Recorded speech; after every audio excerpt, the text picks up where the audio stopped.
What's up, Bone Ponies? We're back again, Tabletop Totality, here to talk to you. My name is Steve, and I'm here with my friends. Neil. And Cody. And today we're talking about how to end your campaign, how to wrap up after months, maybe even years of playing the game with your characters and your NPCs, with, falling in love with your characters or growing to hate your villains or growing to hate your characters. Who can say? And finally giving them a send off, finally completing their quests, and finally getting through, the stuff that you as the Overlord have written up and gotten to a conclusion. And we're here to answer the question of how do you do that and what happens next. So, do either of you guys have any insight into that kind of thing? Yeah, it's going to be a real short podcast, folks, because what you're going to want to do is you want to take your notes with all your lore and everything for the game and just throw it in the trash. Just get it over with. You don't need to play a game anymore. Like, it's done. That's it. That's just how you end it. Just burn it all. Burn it all. Throw it in a trash can. Burn just the trash one can, session you're playing. Burn the house down with the trash can inside of it. The next session just you're burning ghost down your everything. players. Just ghost your players. Yeah. Just like have the ending in your head and then just never show up to a session again. Oh, it's like one of those books or movies where like it just abruptly ends and it doesn't really sometimes end anything. That's good. Yeah. Sometimes it's terrible. Sometimes you get the mid credit scene in Super Mario Brothers. That promises a sequel that will never come. Yeah. Where Daisy has a gun and it's like, what is this? What's going on? It's a fever dream. So wrapping up that campaign. Well, any game. It could be, how do you wrap up a one shot is just as difficult, I think, as how do you wrap up, a year-long story you've been putting out there. It's maybe not focused on as much in a one shot, but if there's, no ending to it, it still might feel, oh, what the hell? That's at least my input on that. So I think it's very important to have some form of, yep, you did it, or this is the world now because of the work of your characters. And it is a very dangerous journey to get for an overlord. Yeah. Say that. Yeah. I think like some of the things that I was thinking about, some of the questions that I would ask myself, because I'm getting ready to wrap up my campaign of Toleraxia because I've had it with these guys and I don't want to play anymore. No, I'm surprised we lasted this long. No, I love that game. I wish I could play it more. It's just we've reached the point story wise where things make sense to start heading towards the end game, and the players are high enough level that it's about time for things to start coming to a head. So some of the things that I had jotted down, ask yourself, has it really gone on for long enough? Have you told what you wanted to tell? Have you experienced what you feel needs to be experienced in your world?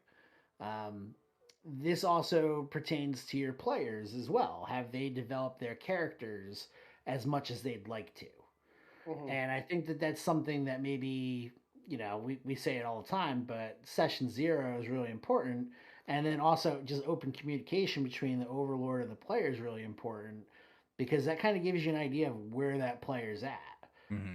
You might have people at your table that can't wait for the story to wrap up so that they can do something else. They can play another character. You could have somebody that never wants the story to end. Yeah. So there's a couple different things that you can kind of ask yourself when you're considering wrapping up something. Yeah, I would definitely agree with that. Like it's highly important, I think, just to sit there. You as the overlord may have multiple plots still out there, still hanging out there, but you could be getting to the end game. You know what I mean? You could be getting to the point where you actually need to wrap it up for these players, but you have alleyways and certain world building aspects that you were really hoping maybe they did go into, but that's not the way your party went. that doesn't mean you force them to go in the other ways. If it's kind of natural that, all right, the way the storytelling's been going, this really seems to be my end point. It seems to mesh in with where I envisioned my campaign going. These are the people who they have to stop, and this is where the boss is gonna say, "Hey, I've had enough of you guys messing up my plans." He's not gonna wait around. He or she, that villain, isn't going to wait around forever to allow the players just to do whatever they want. There should be some repercussion, and if that repercussion comes a little bit early, it can also make it a little bit more difficult to wrap it up. And really, I think the best way is not to fight that current. You know what I mean? Really embrace it, really plan around it. All right, yeah, I can feel that this is going end game, so now I have to change my storytelling to end game. Now I can't continue blowing these branches to them to go down. You know what I mean? I think is my biggest advice on that. I agree with that point 100%. And I think that, everything kind of has like a conclusion, like everything has a season. So even like Curse of Strahd game, it's eventual that the players are going to have a conflict with Strahd at some point. And it's kind of it's almost like it's a timed thing. Like it's an eventuality that's going to happen. Yep. And I agree with what you said about like how things aren't going to wait for, maybe the world isn't going to wait for your story to be told. And that's not to say that you can't explore those things, that you can't revisit them, or you could do something similar to like how the Critical Role people are. It's all set in Exandria, but it's at different times. So they're still experiencing the world and there's still familiarity there, but it's not necessarily the same story. Yeah, just because I think you end up wrapping up a quest line doesn't mean the world needs to die. If you're at a table and you maybe have this whole homebrew world, or even have a world that the players really love, and it's a pre-made adventure from somebody, or it's even the Sword Coast itself. Tabletop mentality. Everything doesn't need to end in that quest. You know what I mean? You can easily allow to have repeat quests to branch into these other areas of the world that your players liked. It's a good way to make it not such a slog of this is my character and they're going to experience everything. Some quests aren't meant to be these big old sandbox like a video game where you can go out and experience literally everything and then be like, yep, time to take on the boss. I've beat the game. It's not always like that. And I think it's like playing Skyrim and going like and doing every single quest line, and then finally fighting Alduin at the end. Like, exactly. Yeah, you can't always have that in a storytelling thing, and you shouldn't force that upon players. So it's finding, to end that game, you gotta find that, all right, my players are kind of, their actions have done this, and now I need to do this. I need to wrap it up. Or the players followed everything you kind of already had laid out. They didn't go out very far, and you're looking at, all right, how do I now get this last big session into an aspect of really tying things up, putting a bow on it. Boom, perfect. Yeah, and I think that just to go back to some of the stuff that we talk about frequently on our podcast and our channel, is that we like to kind of hang loose when it comes to telling the story and being the overlord, not having everything planned out. And that is, I think, is going to make your ending of a campaign an easier transition, because you might find a better ending than what you had in mind. Correct. The players can do something that it's like, you know what, this makes perfect sense. Like this is a moment and it's just perfect, and I'm going to take it and it's going to be satisfying, as opposed to I'm going to drag this on to wrap up the story that I have in my mind. Because I think that we need to make that distinction of, you are not telling the story by yourself. You are telling the story with your friends, with your players. It's a collaborative effort. The things that they do directly influence your story, or they should. And if the players move it towards the end game, or they move it towards that end zone, I don't think you should fight them on it. Yeah. Yeah. I think Well, at that. Oh, sorry. Go ahead, Steve. I was gonna say, and alternatively, if your players aren't moving towards that end game, but it seems natural for it to be happening in the time span of the game in the game world, like that's kind of what happened in Toleraxia. Is it's like there's stuff going on other parts of the continent that the players weren't really paying attention to, and after a while it's like, oh, now it's endgame because those things have been happening for so long. This force has been massing its power, this force has been massing its power, this force is doing something that you haven't even like started looking at yet, and all these things are going to coalesce into this thing that is going to be the end game, because now it's like everything is too strong and to be held back anymore. So that could be another factor of like Mm-hmm. bringing the end game into a setting as well. Yeah, and that was, I mean, that's the design of that particular setting. Like Mhm. I didn't make any I didn't make any false promises about what the game was. I told everybody it's a conflict driven place. There's a lot going on. Yeah. There's gonna be encounters. There's gonna be war, and it's all things that, I mean, I understand it's fantasy, but your enemies are not going to wait for you Yeah.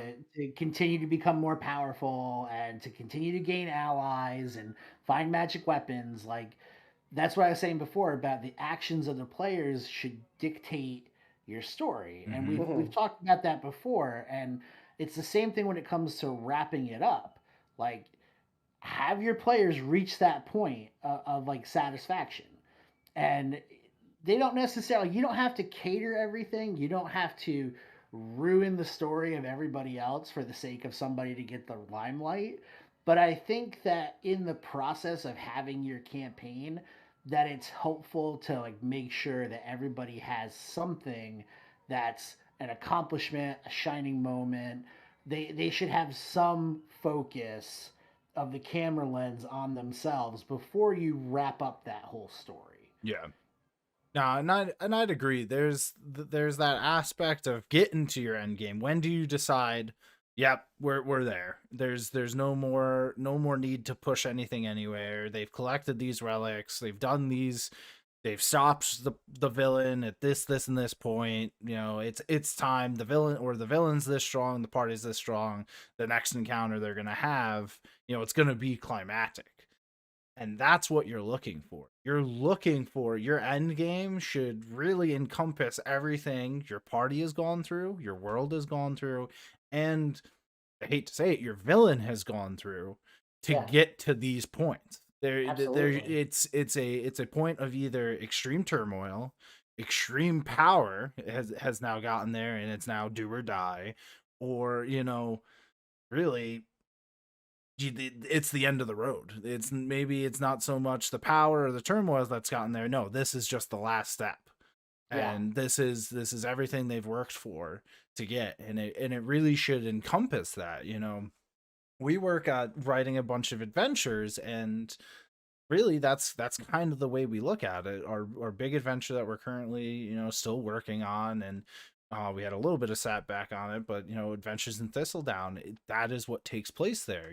The party as they're going through is constantly trying to figure out who done it. Yeah. You're gonna get to a point who done it.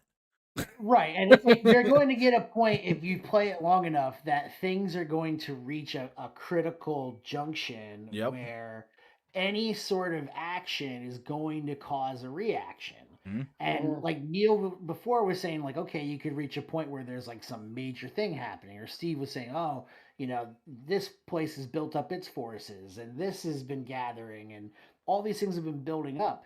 It doesn't need to even be that intensive. Every action makes something else happen, Yep. and Yeah. I also think that shifting gears a little bit, but I think it's important too to have a good gauge of who's at your table, because if people aren't having fun anymore, why drag it on anymore? Yep. And I mean, that's kind of like, I understand, like, everybody's there to have fun. Overlord, DM, you're trying to have your fun with your world setting and some of the plot lines that you have figured out. But really, you need to take account of everybody that is at your table and where everybody's at. Because if Yeah. people aren't having fun anymore, why drag it? Why try to drag the story on for 6 more months? Maybe they don't want to play that character anymore. Maybe they do want to play that character, but they don't want to be involved in this storyline anymore. Mm-hmm. So I think it's I think my best advice, just like I say when it comes to just being an overlord, being a storyteller, is don't have everything filled out ahead of time. Don't plan absolutely everything out. Leave yourself some wiggle room. Wait for an opportunity to show itself. Because you might have something, your players might do something that you're like, this is perfect. There can be no better end than what's going to happen right now, and the Yeah. players have made it happen. Jump on that. Don't wait for some sense of, well, it's my story. Yeah. Like it's all supposed to be fun for everybody. It's not just, Yeah. if you want to write a story, go ahead and write a story. Right. Don't write a story and make your friends play through it. Yeah. Because then they're not playing who they want to play. You're They're trying to just fit them filling the into role. your. They're just filling the Exactly. role of your story. Right, Yeah. And right, yeah. Or and you'll yeah. be Yeah. disappointed. They'll be disappointed. you Yeah. know. Maybe Yeah. not even filling the role of the story. Maybe just being like a secondary or tertiary character in the story of these people that you're trying to write, which is like Well, this should not be the goal at all. yeah, But I'm not saying filling a hero role or something like that. They're just filling yeah, a role. They're being yeah, forced to fill a role in the story. right. Um so Yeah. I think it's one of that aspects too that we're talking about. There's multiple different ways you can get there. You have what Cody just said, where all right, it's just time. People aren't having fun with this anymore. I need to quicken my plot, right?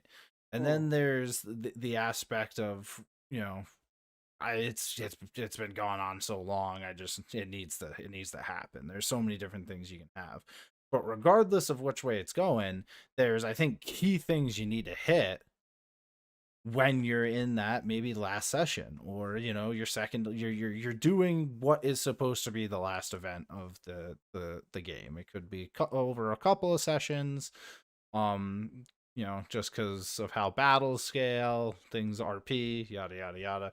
But you're planning on ending this in one session. What's the big thing that you're gonna look for? What is it that you guys would do in those aspects? you know are you trying to just, no matter what, you're trying to end everything in a big battle? Can you have a game ending that doesn't involve in a battle, and still keep that level of stuff? So I guess that's my question to you guys right now, and then I'll add in after. Yeah, I think one of the things that you know, I want to make sure that there is some sort of, maybe a finality, but without being like completely final. Like, Mm. I don't think everybody needs, like, your character doesn't have to die, right? Mm-hmm. Like, that doesn't Right. have to be the end of the story. You know, I think that you can still, because if you have people at your table that really love the story, they love their character, they love the world, and they don't want to lose that, but you want to move on to something different, or you want to tell a different story within that world, those characters, I mean, depending on what they've done and who they are, they could still be figures in your world. Mm-hmm. Mm-hmm. They can still be heroes. Yeah. They could be the mentors of your next characters. Yep. Or Like, or they could there's even a be way. or they could even be characters in your next campaign. You could keep them Sure, and run them through. sure, Yeah. right. So I think it's important to just gauge where everybody's at. You know, Mm-hmm.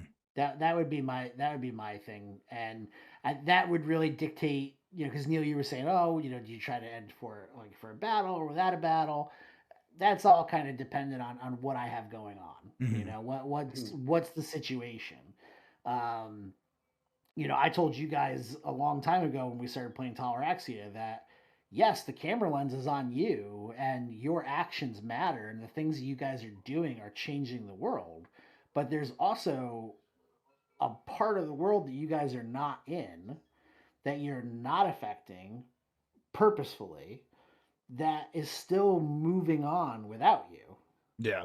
You know, things don't just stop, and I think that that's you know, we were talking before about like a movie. You don't like sometimes those movies like where they end and it's just so open ended. It's not satisfying. Yeah. Mm-hmm. You But know, so sometimes I you think have it. them and it's very satisfying. Yeah. Yes, you're like, oh, who knows? You Yeah. know, it could have been cool. Yeah. Um, and that's that's kind of like your session zero, your communication between who's at your table and everything, Mm-hmm. and that'll I think dictate how to navigate towards the end. And Yeah. it doesn't need to be a bad thing, you know. Like when I say end game, I try to taunt these guys to be like, it's all over, Yeah. you know, like Yeah. it's done, you know, and it doesn't have to be that way. Yeah. Right. Yeah. As far as I think, I feel like there should be like some kind of like conclusion to your game, obviously, in an end game kind of thing. As far as like, does it have to require combat? Does there need to be a big final battle in order for everything to be accomplished? I don't really think so. I'm sort of the belief that like the reason why combat is such a big deal in role playing games and like Dungeons and Dragons specifically is because it's just the simplest and most dramatic way to present a conflict Mm-hmm. is just you just have people fight until one side dies, and then that's just an easy way to do it rather than having it be like a discussion and a debate and all these things going on. It's just no, we're just going to throw magic and swords at each other until one side dies, and that's fine, and that's you can do that in your end game as well. Like that's completely acceptable, but at the same time you could also have it be like talking down a god from destroying the world, or solving a puzzle that will Convincing a dragon to leave a place alone. Yeah, Or yeah, exactly. last Yeah. minute coming in with something that stops all of the armies from attacking each other. Destroying a lich's phylactery before they're able to come back and raise an army of the dead. Yeah. Yeah. It doesn't have to end in a combat. The threat of it is there. Yeah. Yep. The motivation is there, but that Right. doesn't have to be the conclusion. Yeah, you can. Yeah, there's a lot of ways that you can end a story long conflict without requiring combat. Yeah. But you could also just have combat. You could have them fight the lich or fight the god or fight the army or whatever, and whoever Yeah, it's wins just as wins. good. Yeah. Either way, as long it's as totally it fits. fine. Yeah, As long as it fits exactly. for your end game. You know what I mean? Exactly. Everybody's end game is going to be different. There's no Yes. real set recipe to have a good end game, I think is Yeah. what anybody listening to this will definitely hear from us. Mhm. It's something that it just needs to hold merit to the game. It needs to show this is what everything has come to. You know what I mean? Yeah. If it's as simple as, yep, you guys did it, here you go. you know, Yeah. Yeah, and I it's think that there's probably a lot of pressure too. there to, is, like, I would say, yeah. Oh, It's yeah. like I feel it. I feel it You should. 100% because I know because we've been playing this. No, seriously, I was we've gonna been say you shouldn't, we've but been playing this game for a long time, and Yeah. we've put a lot of effort and a lot of time into this. For A lot sure. of love, a lot of late hours. Mhm. So yeah, like I don't want it to suck. I Yeah. don't want it Yeah, to of be a course not. dud at the end. But I think that if you have that communication and you're making sure that what your players are doing matters and that the focus is on them, that it's going to wrap itself up. Yep. And I'm not saying it's going to do it all painlessly and everything, but you're going to see the way forward Yeah. because you have these people involved. Their actions matter, and those actions are going to lead to a conclusion. Mhm. Mhm. And that's Whatever it might be. It doesn't, Yeah. like we said, it doesn't have to be some huge cataclysmic thing. and Yeah. It that's can still why be I satisfying. think, yeah, I think like one of the big aspects there that you're talking about, you're gonna present your party with what the end game is. You can't cap the amount of sessions that's gonna happen. You can't say no matter what, it's all gonna end right here. That's it. You have to give them, no, this is it. No matter what, you can't leave and figure out something because whatever decision, whatever event that you and your party gathered to handle, you know, if it's war, whatever, it's going to happen regardless. This is what's going to happen. What is your party going to do to stop it? And, you know, that RP, that battle, it can all last more than, you know, your session. So I think if you try and plan end game, because like everybody, you'll hear everybody talk about a lot, or at least I used to, playing, you know, oh, end game, this is the last session, this is the final session. You don't know that. You can't plan this like a series that you're watching, you know. Roughly you Yeah, can say, this is a 12 episode series. Like yeah, that's just not how it works. you know, Yeah. it's Yeah. could you get it done? Sure, but again, that comes down to everybody at the table being cooperative, everybody at the table understanding. 12 sessions, whatever happens at that 12, you know, that 12 session is going to be something definitive. But most Yeah, end but games that's aren't like going to be. ending it. That's the thing. Most end games aren't going to be a definitive end game. So you gotta give yourself leeway. Yeah. You gotta, as the players, everybody's got to understand that there's multiple things. It's just what you're doing is, all right, here's your in-game, you know, in-game egg timer. A day is what you have in game, you know, an in-game day. Whatever's gonna happen is gonna happen, and that's the end of your adventure. You know what I mean? I think that finality, like I think that finality and that definition of everything is a way for you to paint yourself into a corner. Yeah. Like you're not leaving yourself options. You're not leaving yourself a chance for something different to happen. So like we played a long running game, and Frank was one of the main DMs, our buddy Frank, and he said that at a certain point the Tarask was going to show up, right? And it wasn't that was the end of the campaign. I mean, it ended up being the end of the campaign, but it didn't have to be. The world was still there. We still had a chance to save everybody. You know, so you can have like a world defining thing, and it doesn't have to just be like, that's it, it's over. Like, once we get to the session, it's done. Yeah. Because I think you're limiting. You're totally limiting yourself. Yep. And if you're saying it's going to be 10 sessions and then it's done, that's you basically telling your players, I'm writing a book and your character's in it, and it's going to go this long because that's what I have written. And if you go off script at all, then like we're going to have problems because I don't know what to do. And that shouldn't be how. Well, it also makes them think that. It also makes them think that their options are finite as well. Exactly. That I only have one or two things that I can do, and it doesn't matter because it's all over anyway. And I don't think that's a good, satisfying end for something like our game that we've played for a long time. Like, I don't care if that ending is. I know it's going to be messy. Like, there's gonna be tragedy. There's gonna be major victories. There's gonna be a lot of those things, but that's what makes it satisfying. Absolutely, yeah. Like, you know, that's what makes it a good story. Yeah, like not planning out the number of sessions, you know, that you have until the end is like part of the fun because like anything can happen, and like plan and saying that stuff is gonna be that way, like, and you're like it also screws you over as the overlord because then you're like, if stuff goes off the rails, then my count, my number of sessions is higher than I thought it was going to be. Like I've seen things where people who stream Dungeons and Dragons have said this is going to be a 10 episode campaign,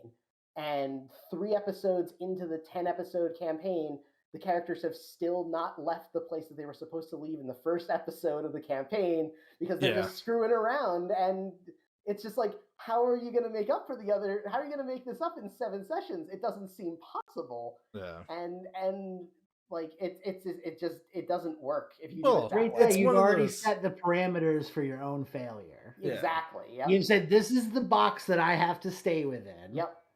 You know, and it's just silly. I think it's silly to do that. It is. Oh, I think it's. is. You know, I think it's one of those things that you know, you don't vocalize that as an overlord.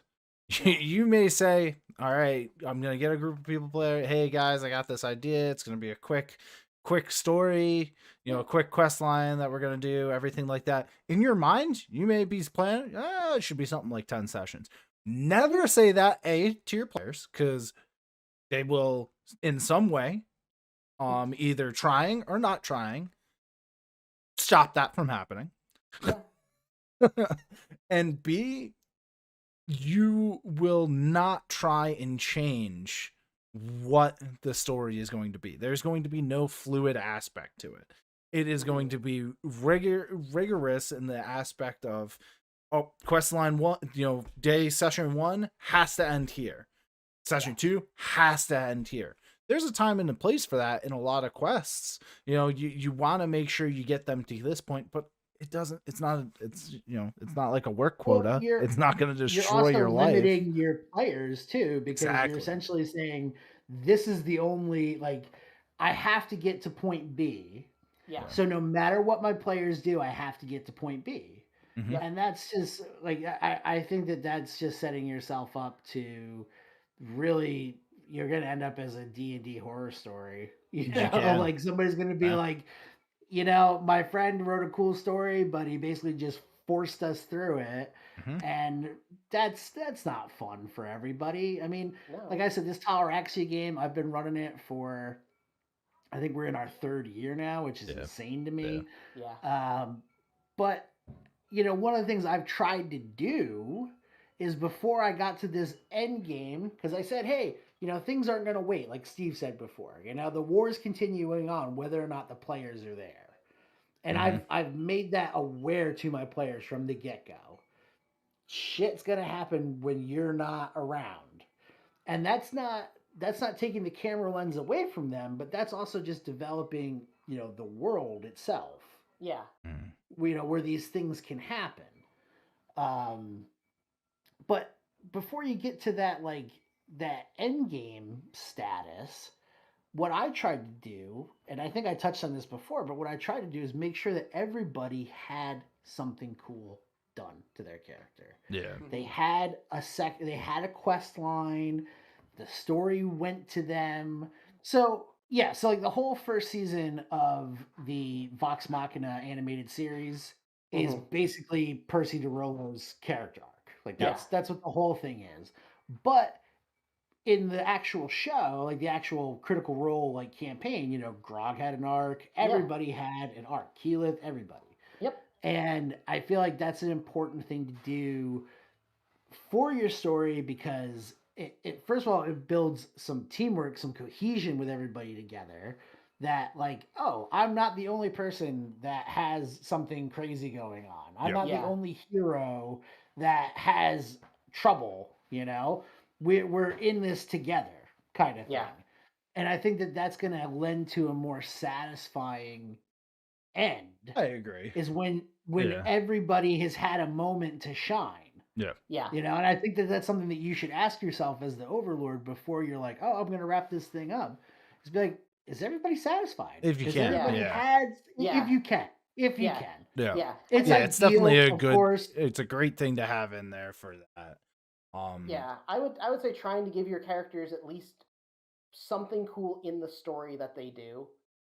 Give them a spotlight moment is a good idea, but you don't have to put an entire story arc around them getting any sort of especially if you're running I'm running a 4-session story and I have 6 players. It's you're not gonna solve all of their problems in that amount of time, but it's giving them each some cool little moment that give them something, their backstory or lets them do something cool, something that vests them into the story. But we could keep talking forever about this. I already know I've cut 5 ideas down that everybody wanted to mention. But if you liked this episode, you really want to listen to us talk more about getting to your end game step. What is it like? What should I do beforehand? Talk to us in the comments below. And if we get enough output, we'll do another video on it. But I think we're gonna wrap this one up now. We Yep. do want to take a little bit of the end here to talk about all of the things that we have out there. We have a Patreon, we have our drive through RPG, our website. We also have merch over in our T Publix that can Yep. give you some pretty nice stuff. And each of those houses its own stuff. If you want to get PDFs, adventures, yada yada yada, our drive through RPG is great for that. If you want to be a part of our whole creative process, get some really cool premium monsters, ideas, quest lines, stuff along those natures. Our Patreon's great for that. We are just starting to revamp that now that we're getting out of our Kickstarter phase. Yep. Because that project really took a lot of focus off of everything else. So we will be putting more in there. If you follow us on our Patreon, any of our adventures that we end up putting out are normal, like we try and do once a month. You will also get those in the proper Patreon tier. So Yeah, we're gonna you would revamp get a stuff. PDF. Yeah, you would get a PDF copy of the adventure Mhm. as opposed to having to go to drive through and pick Exactly. it up. Yep. And we are trying to, as Neil said, we're trying to revamp the Patreon, trying to put a little more effort into it. It's going to be something that we're going to try to show some of the behind the scenes stuff that we're working on Yep. in regards to like the game we're developing, as well as some of the other projects and adventures that we're working on.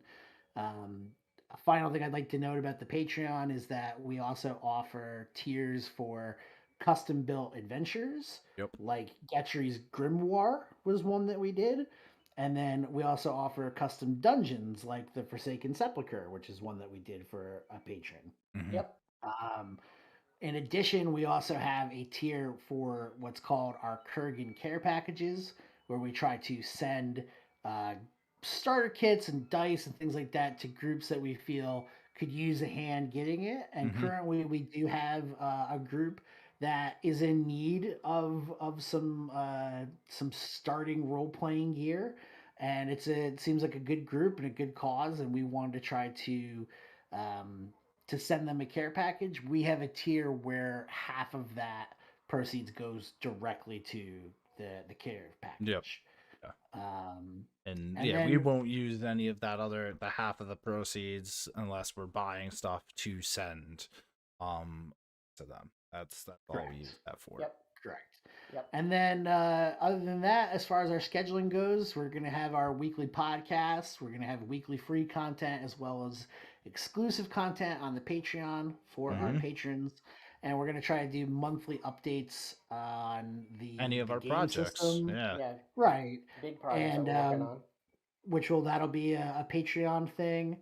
And we're going to do monthly live streams for Extra Life still. Yep. So We got one if you coming have up here soon.